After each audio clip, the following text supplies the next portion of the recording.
For those of you who are here for the first time, welcome to my channel where we do all kinds of career interviews with all kinds of people from different professions and walks of life. Friends, have I got a treat for you today. I have been getting so many requests from the community about a career as a police officer. And today, I have found a police officer for you. But not just any police officer.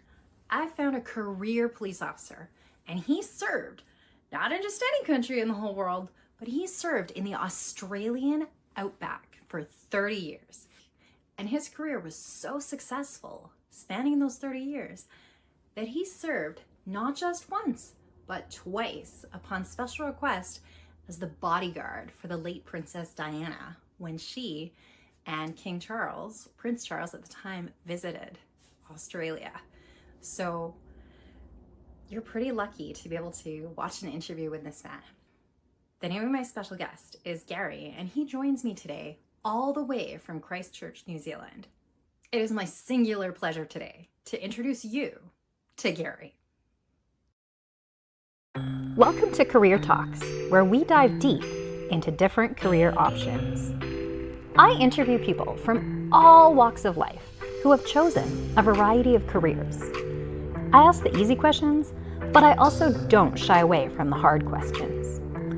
I want to give you an honest outlook about whether these career choices will be right for you. So sit back, grab a beverage, and listen in to Career Talks.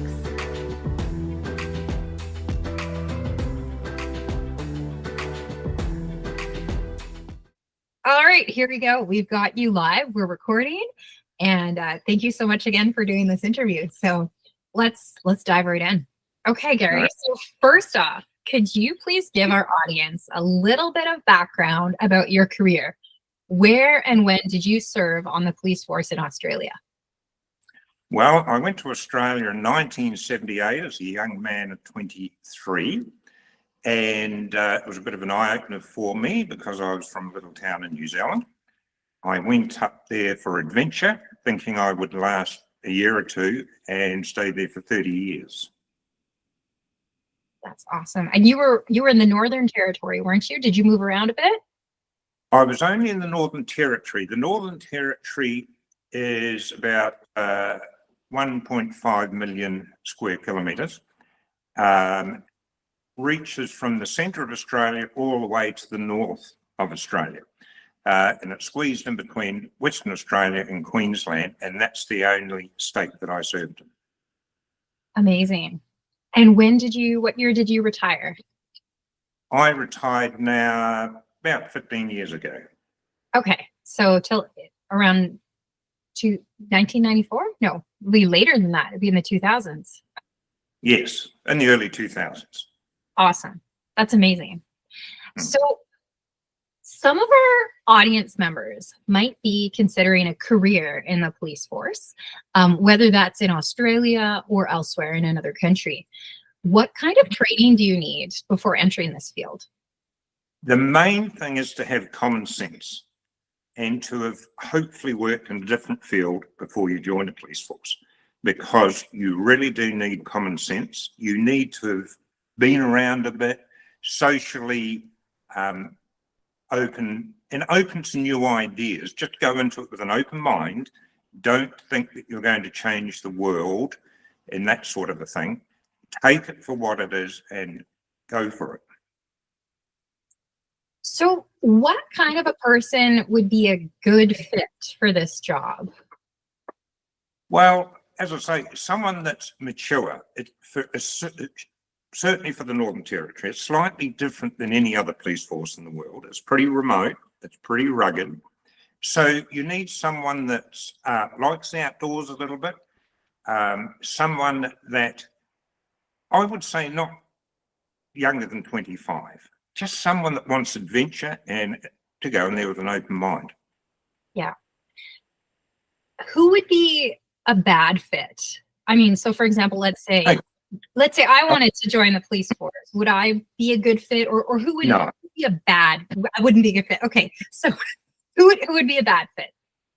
You know, I've always found the people that were not a very good fit were the people that went to school, went on to university, never had a job, mixed with people, that sort of thing.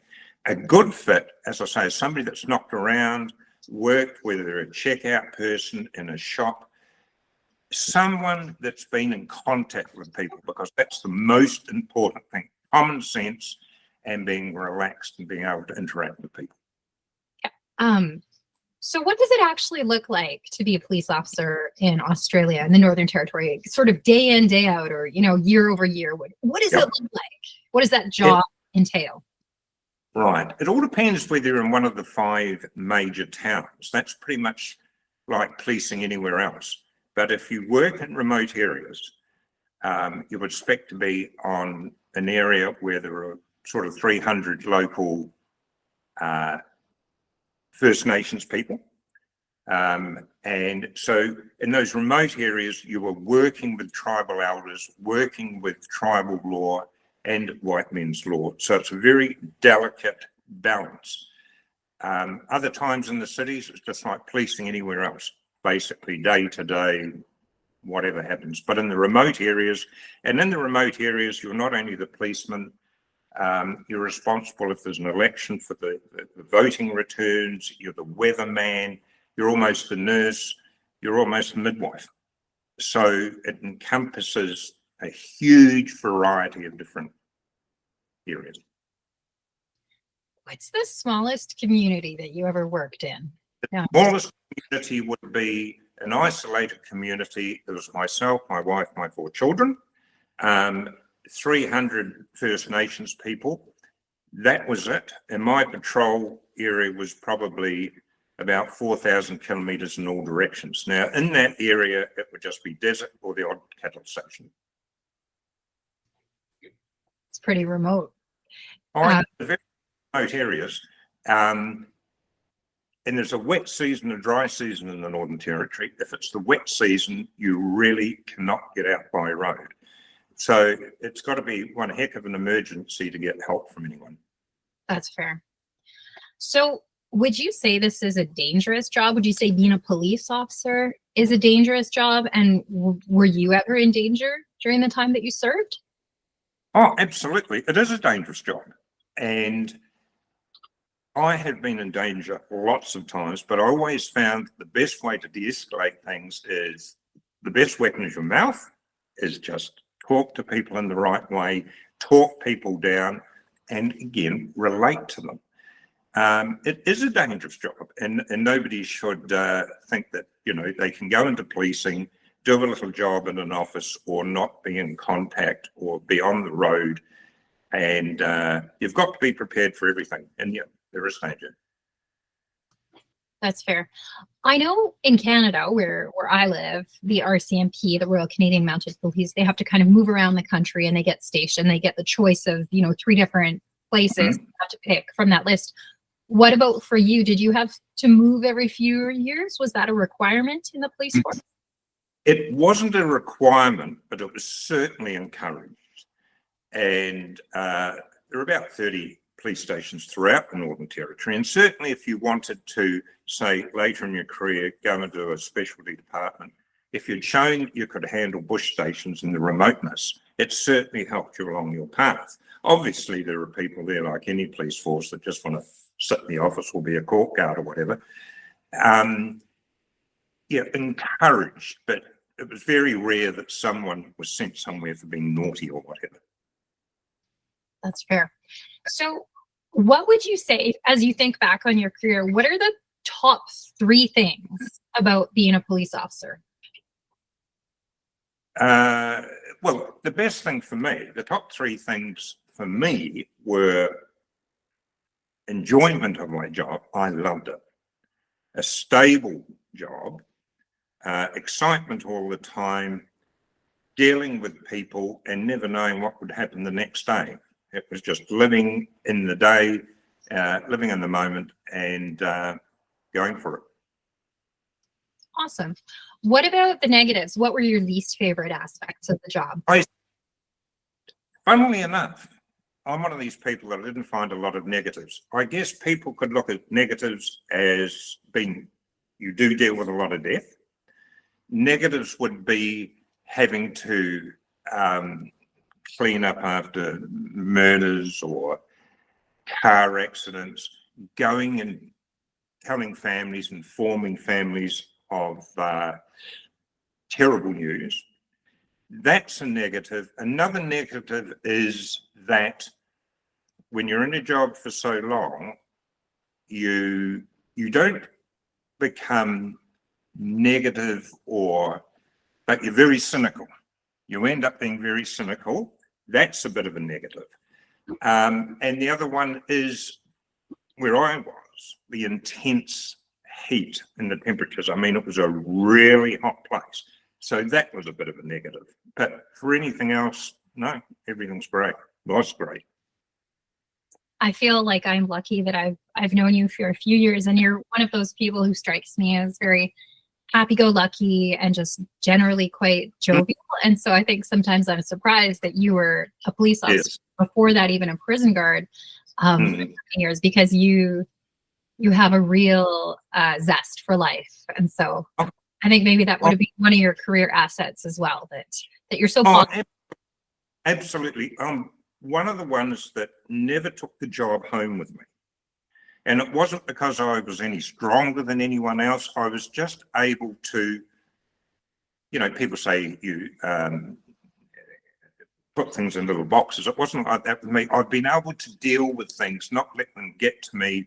I've never had post-traumatic stress syndrome, depression, or anything like that. And I think a lot of it is I'm just happy. I'm just happy all the time.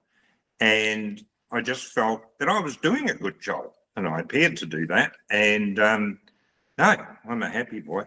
That's awesome. I think you're one of the lucky people on this planet who just naturally has that outlook. So good on you. Okay. All right. So diving into some more questions, what would you say professional development looks like for a police officer? Are there opportunities for that? There are, I'm very sorry to interrupt. There are opportunities there. A lot of people, like any other government position or what, just want to get to the top. They'll climb over each other to get there. There are lots of things available. They'll put you through university, they'll put you through courses and goodness knows what else. So there is a lot for development if you want to. And for those that want that sort of thing, it's all there for them. And then would you say then that there are opportunities for advancement within a career in police? And what do they look like? Well, you could advance, there are people I know that were in the police force, they obtained law degrees and ended up in the prosecution section.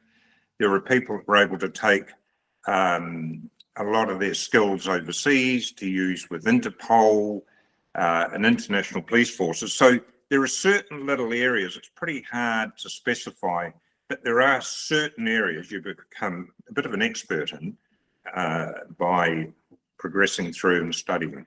But there are opportunities there. That's good to hear. So would you say that being a police officer in Australia is better than in other parts of the world? I know you've served a little bit, you served a few years in another police force, but what makes being a cop in Australia particularly special? Well, especially the Northern Territory is different from the others in Australia as well, because it's such a huge area. What is special is that you can have your own little police station there. You can run it the way you think. There is nobody breathing down your neck or anything. You've got to use your own common sense, work with the communities, and travel massive distances.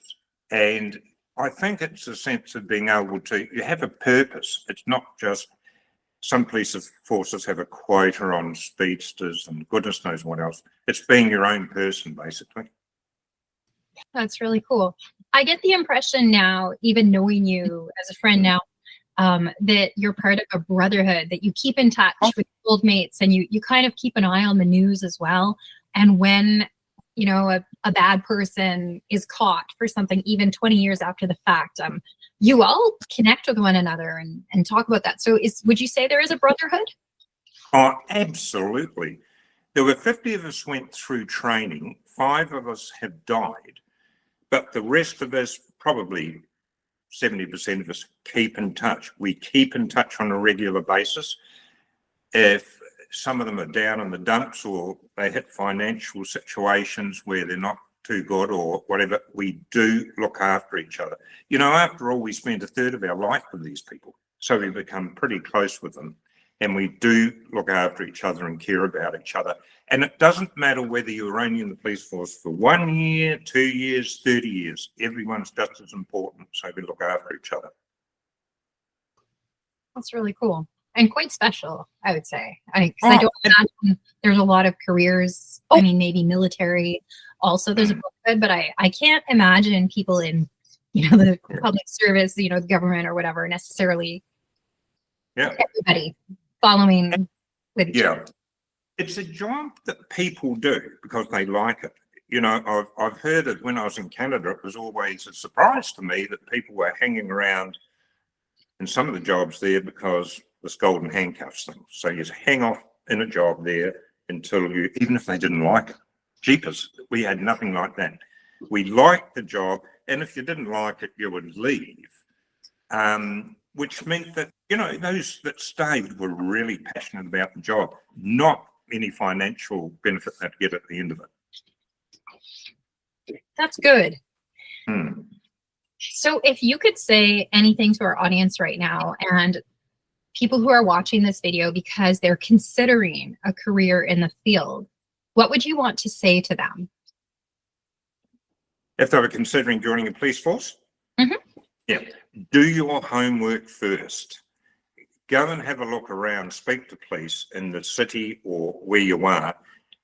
Try and stay away from little town police forces. Try and get into something or RCMP. I mean, there aren't a lot of state police forces in Canada as such, or even in Britain. But do your homework and really look at everything before you go in, because once you're in there, you know, you're like a lamb to the slaughter. Just understand really what you're going into. It's not all going to be beer and skittles. It's a tough job. I respect that. Garry, so what would you say, looking back at your career, what would be some highlight cases? What would be your, you know, most amazing stories? Well, there are a lot of horrid ones, which I won't go into, but there are 2 or 3 that really stick out that I'm really quite proud of. And one of those was in 1983, I was asked to go to Alice Springs. Charles and Diana, Princes, well, he's the king now, were visiting the centre of Australia, and I was asked to take 5 policemen down and look after them for 4 days. And that was really exciting. And again, we were able to relate to them very, very well. There was no, you know, there were other police with them from overseas and they were all stiff, but we were just able to interact with them and they talked to us about all sorts of things. And that was really exciting. I enjoyed that. That was one of the highlights for me, was meeting them.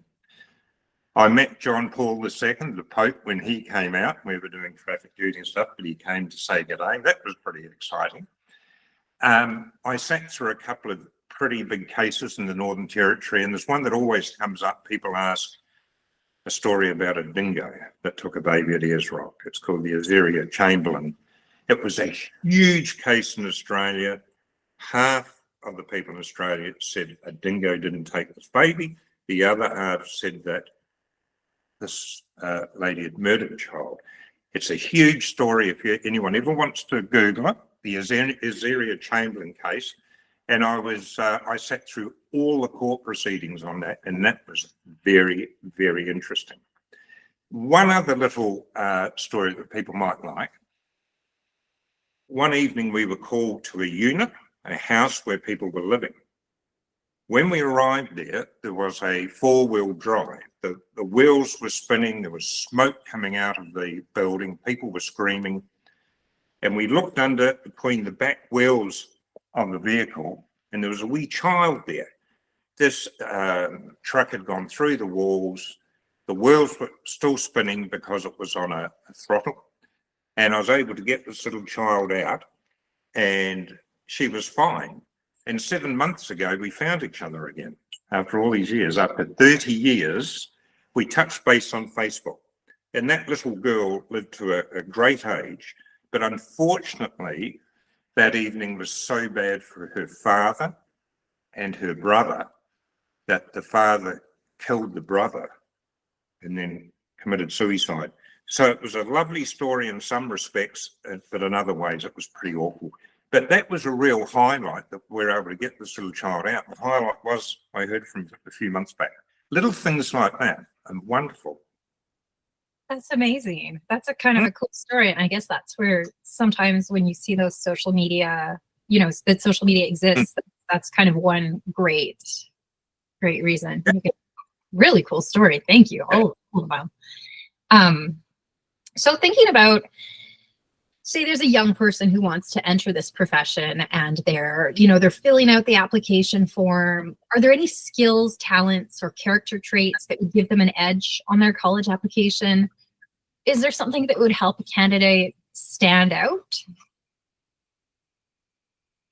Well, again, all I can say that would make them stand out, if they've been in another job for a few years and they can see that this person has been stable in that position for a few years, that really helps. Because if you go and apply, I mean, I've looked at applications for other people when I was in the job and they've had jobs here, jobs there, jobs there, jobs there. It doesn't look good. They're looking for someone that's stable. And, you know, I know it's not politically correct these days, but they want people of a certain stature. They do. I mean, whether we like it or not. Height and fitness are very important, although you might not think that when you see some of the policemen around the place. So it's common sense, you know, finish school, but just worked in something so they can see that you are quite stable. I think that's really good advice. What about when you were a police officer, or even for police officers today, action time versus court time? What's the ratio like? You know, people seem to think, I think things are a lot easier for policemen these days. I mean, back in the day, we had to write everything out by hand. We did fingerprints by hand, goodness knows what else. We spent a fair bit of time in court. But I would say this day and age, you know, everywhere you go now, there are security cameras, and goodness knows what else. So any baddies, if they do anything, you know, they can be seen no matter where. So that's cut down a lot of cases in the courts because, you know, you don't have to present a heck of a lot because the evidence is there in plain sight. So a lot of the police officers don't have to go to court that often.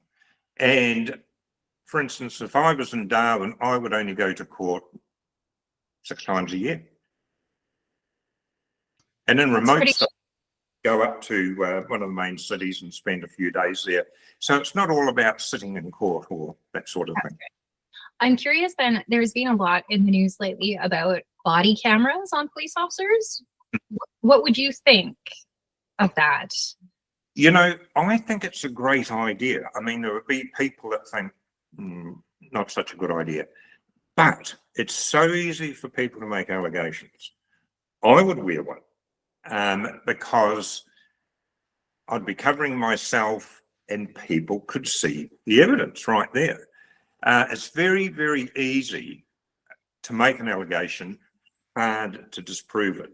But by having if that interaction is all on a body cam, I think it's fantastic.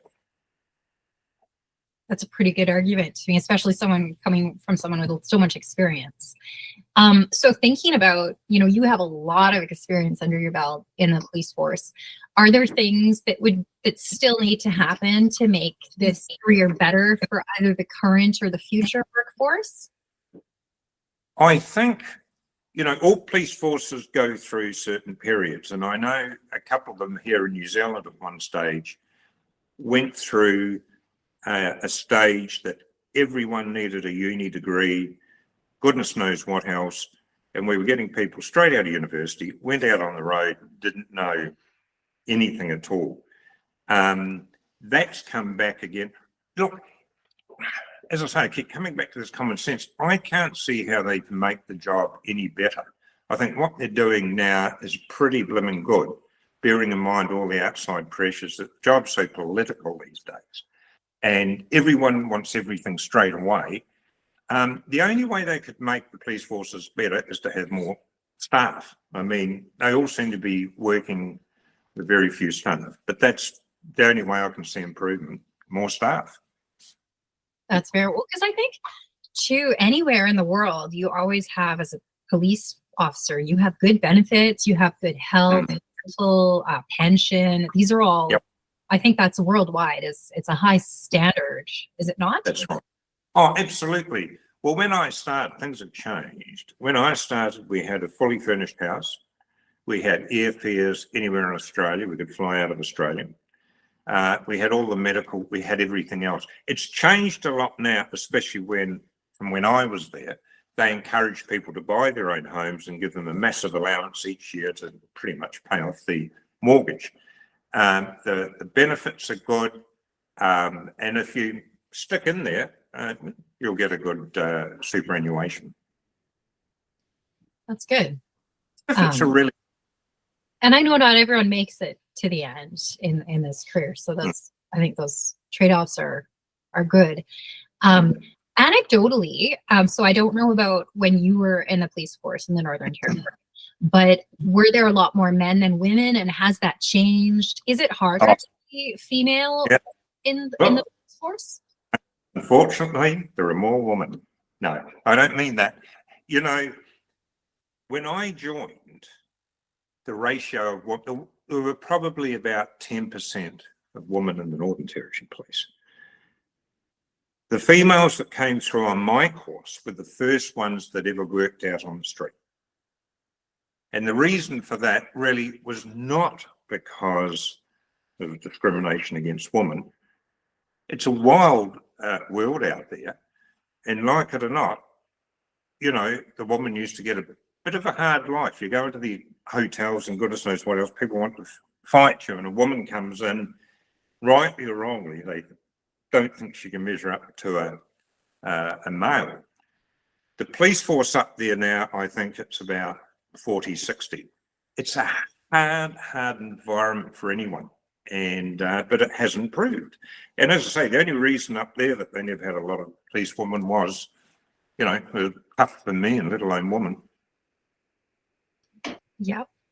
Was there anything during your career or about when you started as a police officer that you didn't expect? No. Everything, there was nothing that really surprised me. I think the only thing that surprised me really was how some people were quite callous in regards to deaths or bad news. I've been to families to say, well, you know, someone's died, somebody's been killed, and some people would say, oh, well, you know, he deserved that. That sort of thing surprised me, because I thought most people, I mean, I'm a fairly emotional person, and I would have thought, jeepers, if somebody turned up on my door and it was about my brother, even though I hadn't seen him for 40 years, it's amazing. With family breakups and that, people just don't seem to care about families, which is pretty weird. Interesting. That's the only thing that surprised me, that there were people that were just so cold about things. Even people that have murdered people, they were just so cold. Yeah, different personalities around the world. Oh, yeah. Were there any things that bothered you or left an impression or a bad taste in your mouth ever?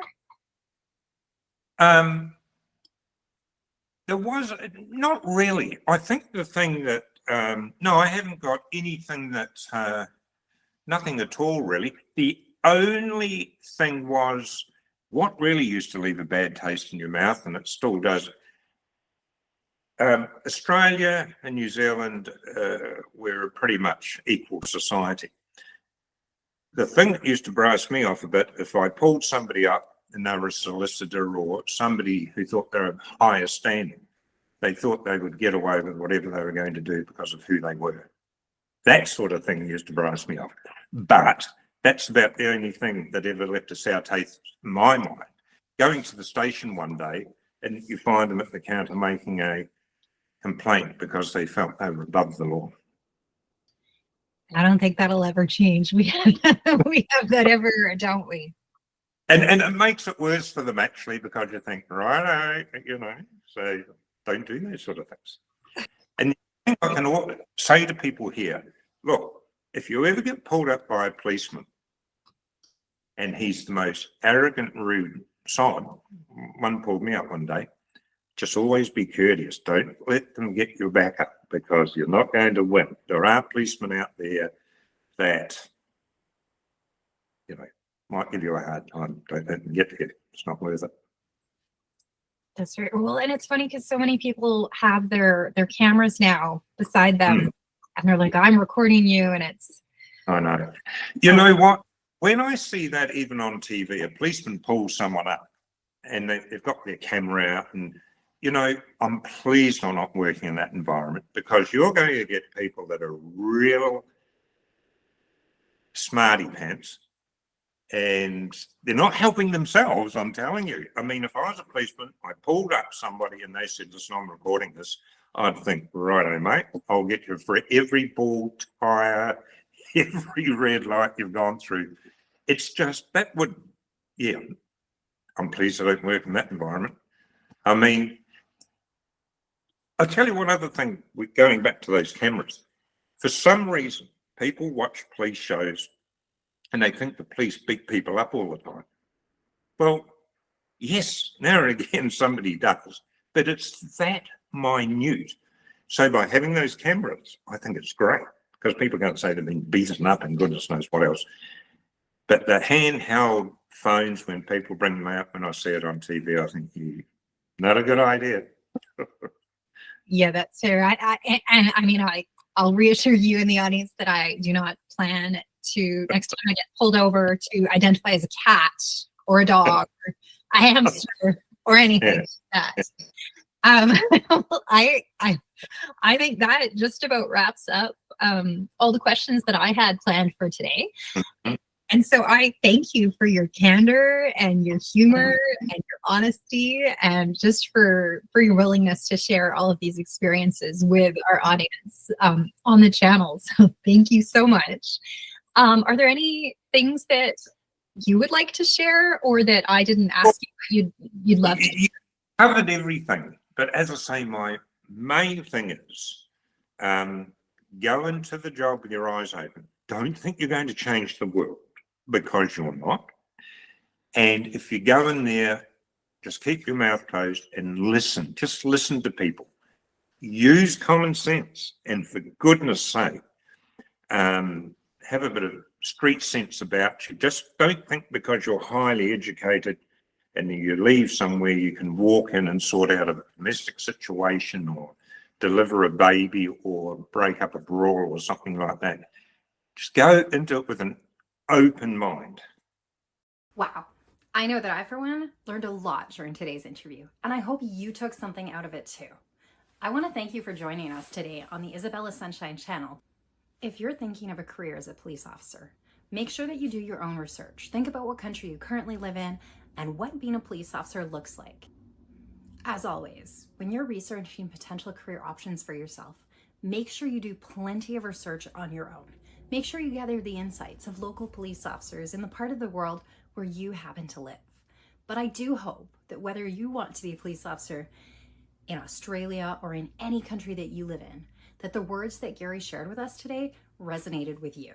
If you liked today's video, please make sure to press the like button right here at the bottom of the screen, and also consider subscribing to my channel. And you know what? My channel depends on viewers just like you for tuning in, watching what I have here. And so I would love for you to put in the comments what careers you would like to watch videos on.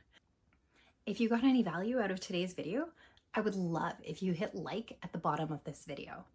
Also, you might want to consider subscribing to the channel. I have all kinds of amazing content. I have career talks with all kinds of people in amazing professions, but I also have an Eat Weird series, and I also have a few challenges and spicy little tidbits here and there.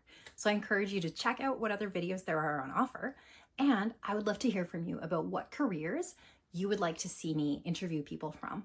Maybe you're interested in a career as a dental hygienist, or maybe an acupuncturist, or maybe something completely and utterly different. Tell me what you want me to do interviews about, and I will do my very best to connect with people who happen to be in those professions and who are open to doing a YouTube interview with me. So thank you once again for taking the time here today to enjoy this video, and I hope you have a wonderful day.